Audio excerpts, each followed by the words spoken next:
Did you know that in the rural Midwest, there are unwritten rules about the cornfields that locals never, ever break? You might think it is just superstition or old wives' tales. However, for a young man named John, living on an isolated farm in Illinois, ignoring these rules almost cost him his life. Imagine growing up surrounded by miles of tall, rustling corn. During the day, it is just a crop, but at night, when the wind dies down and the moon is full, that field becomes something else entirely. One of the most important rules is simple. If you hear something in the cornfield at night, you do not acknowledge it. You go inside, you lock the door, and you pretend you didn't hear a thing. John's father, however, made a critical mistake one night.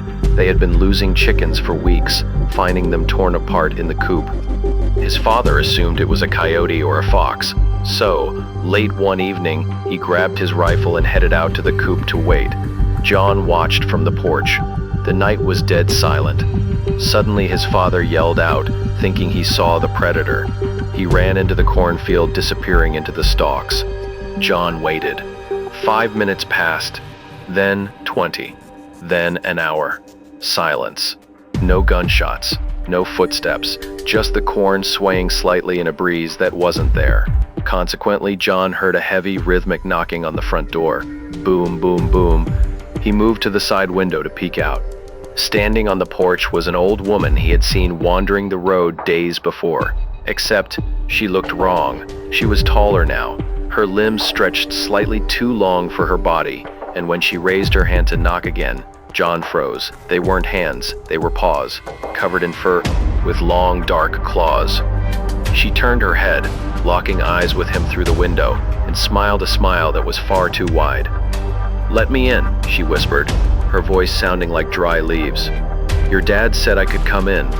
John felt a sudden, overwhelming urge to unlock the door, a mental push that felt like hypnosis. Yet, he shook his head, fighting it, and screamed, "Go away, you aren't welcome here." The creature's smile vanished instantly. It hissed, a sound like tearing metal, then leaped off the porch, sprinting back into the cornfield on all fours with terrifying speed. As a result, John ran out to find his father unconscious by the coop, alive but badly beaten, with scratches that no coyote could make.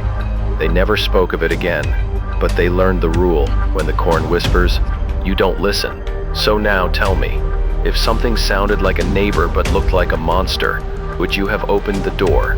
Comment your thoughts below.